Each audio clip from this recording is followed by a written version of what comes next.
नमस्कार। इलाहाबाद हाईकोर्ट रो जज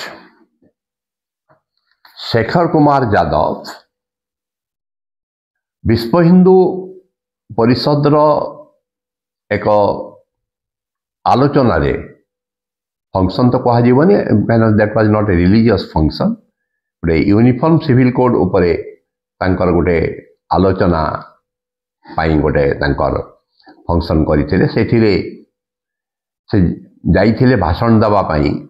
एवं सेठी जो प्रकार भाषण देले ताहा संवैधानिक मूल्यबोध को ए देशर गभीर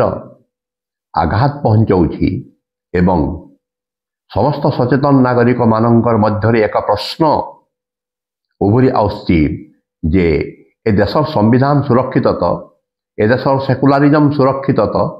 ए देशर गणतंत्र एवं गणतांत्रिक मूल्यबोध सुरक्षित तो कहीं से सही समावेश रे जहा कहले जे देश में बहुसंख्यक माने धार्मिक गोष्ठी बहुसंख्यक धार्मिक गोष्ठी माने हिंदू गोष्ठी को हैप्पीनेस एंड वेलबींग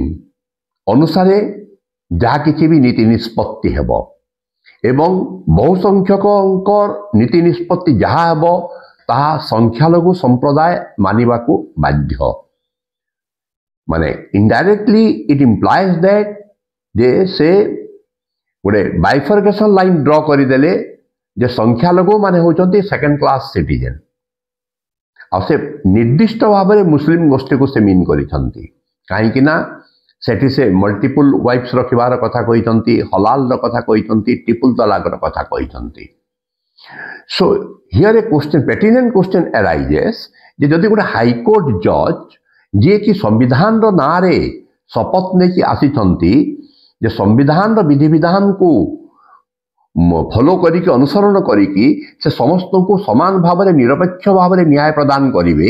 एवं से कहउचंती जे बहुसंख्यकंको नीति निष्पत्ति जहा है से अनुसार देश चलिबो एवं बाकी माने संख्यालघु ताको मानिबाको बाध्य ताहेले संविधान कहीं अच्छी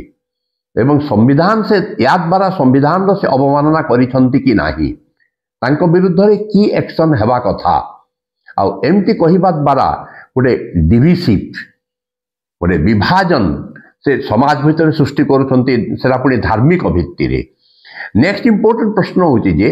गोटे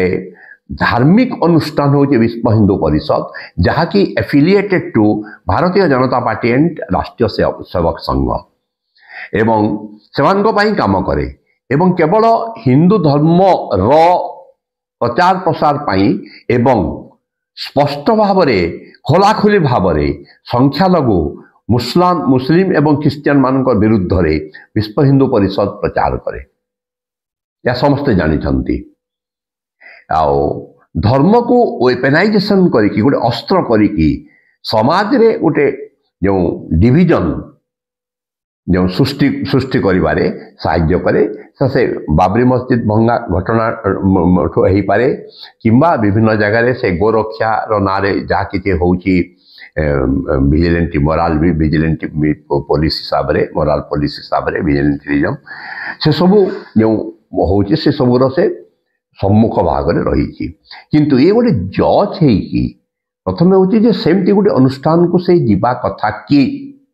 कहीं ना सुप्रीम कोर्ट रो 97 रो जो गोटे डूज एंड डोंट्स रही फॉर जजेस of high courts and supreme court जे सेठी अछि जे कौन करबा कथा केउठी की जीवा कथा कौन कहबा कथा पब्लिक स्पीकिंग कहबा कथा केने सब अछि एवं ताहार वायोलेशन ये करूचंती तबे संविधान रो वायोलेशन करूचंती जते बेले से कहउचंती जे बहुसंख्यक गोष्ठींकर अनुसार अल्प संख्यक माने चलिबा पाई बाध्य एवं एमिति गोटे शब्द से यूज करूचंती अल्प संख्यकंक पाई हिंदी रे जे से शब्द इट इज टू माने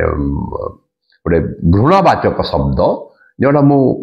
यूज करबा पे मु चाहू नाही आपण माने जे कोन से सोशल मीडिया रे खोजे की पाई परिबे एवं से कहउचंती से केमती डिफरेंशिएट करूचंती जे बहुसंख्यक माने आमे आशा कहते आमे वी आमे आम छुआ मानू छोट दिन रु पिला दिन रु आमे नीति शिक्षा दे था आमे अन्य मानू केमती करुणा भाव देखा से शिक्षा दे था आमे जीव प्रति केमती दया देखा से शिक्षा दे था किंतु सेमाने सब शिक्षा केमती दे पारे प्रेम करुणा दया ए सब शिक्षा से दे पारती नहीं कारण तांको तो छुआ मान सम्मुख से पशु हत्या करा जाए आ सेमाने कौन शिखिबे ए प्रकार गोटे भाषण देते जोटा कि उत्तेजनापूर्ण एवं घृणावाचक एवं जहाँ संविधान को गोटे सांविधानिक पदरे रहीकि संविधान मूल्यबोध को यह तीव्र भाव में आघात पहुंचाऊँगी। नेक्स्ट प्रश्न होची जे तांको से भाषण टाको आपण शुणु देखंतु जे कोन से मिली जीवो जे मने होची जे से जेमिति गोटे पॉलिटिकल जॉब गोटे जॉब पाई गोटे पॉलिटिकल पार्टी को अप्लाई करथंती जे विश्व हिंदू परिषद रो से फंक्शन माध्यम रे से सते जेमिति बीजेपी को एक जॉब पाई गोटे चाकरी पाई अप्लाई करूछंती काहिना तांको रिटायरमेंट होची 2026 रे एवं यूपी रो असेंबली इलेक्शन सही पाखापाखि हेबो आमे देखिचु कलकत्ता हाईकोर्ट रो जज केमती रिटायर करिकी एमपी पाई ठिया हेले एवं एमपी पद को आसिले। So the point is that जे जो माने संवैधानिक पदरे अछंती से माने जदि खोला खोली भाव रे गोटे ओपन स्पेस रे गोटे धार्मिक अनुष्ठान को जाई कि जदि से माने एई प्रकार संविधान रो अवमानना करिवे ठीक जेमती उपराष्ट्रपति ना रे गोटे गोटे मोशन आसी नो कॉन्फिडेंस मोशन आई विरुद्ध रे विपक्ष दल आनी से भी सेमती से अध्यक्ष चौकी रे बसिकी राज्यसभा रे 2 जुलाई 2024 रे से कहिले जे मु 25 वर्ष तले आरएसएस रो एकलव्य हो सारी तापर से आरएसएस रो गुणगान कले से राज्यसभा भितरे हो कि बाहर हो से खोलाखोली भाव रे से रूलिंग पार्टी रो शासक दलर एवं सरकार गोटे पार्ट भाया गोटे अंश भाया से सब जगह भाषण दौरान गोटे सांविधानिक रो हायरार्की अनुसार प्रोटोकॉल अनुसार he comes in the second president को परे वाइस प्रेसिडेंट तापर जे कि प्राइम मिनिस्टर आउछंती आ तथापि से खोलाखोली भाव में जदि एमती गोटे पॉलिटिकल पार्टी को रूलिंग पार्टी को जदि एमती सपोर्ट करेंगे गोटे पार्टिकुलर आइडियोलॉजी को सपोर्ट करेंगे ताहले संविधान कौन आड़ को जाउछि। So this is a point of great concern for the conscious citizens जे एमती गोटे हेड स्पीच देबा किंबा खोलाखोली भाव में गोटे ये करवा सरकारी दल को गोटे अंश हिसाब रे व्यवहार करवा यह संविधान प्रति विपज्जनक गणतंत्र प्रति विपज्जनक एवं देश में गोटे अराजकता गोटे सोशल अनरेस्ट एवं पॉलिटिकल अनरेस्ट सृष्टि करने यह गोटे दिग निर्देश करुच्ची भाया मन हुए से समस्त सचेतन नागरिक ए विषय भाविबा उचित सीरियसली गोटे क्रिटिकल थिंकिंग यह होगा उचित डिबेट होबार उचित युक्ति तर्क वितर्क होगा उचित एवं मुह खोलवा उचित प्रश्न पचार उचित नहले समय जिते जोर रे गड़ी गड़ी की जाऊँगी जे दिन आसब जिते बेले आम गणतंत्र केवल एक निर्वाचन परिधि भितर रही से निर्वाचन पुणी निरपेक्ष होउची कि नहीं fair and free and fair होउची कि नहीं से प्रश्न भी अनेक समय उठुची कहीं ना खोलाखोली भाव में देखा जाउछंती गौतम अदानी किंतु जो रियल जो मिनिस्टर्स दो वाजिब जोटा शतरंजर जे जे रियल मिनिस्टर जे काम करुछंती से तो एगुड़ा सांविधानिक पदरे बसिछंती से इलेक्शन कमिशन हंतु किंबा सुप्रीम कोर्ट हो या हाईएस्ट कोर्ट जमती कि गुड़ाई जजमेंट्स रे आपण सीजीआई चंद्रचूड़ को देखिपारे जे इलेक्ट्राल बॉन्ड कौन कन्स्टिट्यूशनल कहले कि से थ्रू रे टंका जो कलेक्शन होता से बाबद किसी कहले ना जमती कि राम मंदिर जजमेंट पर 2019 रे जो 5 जज देते से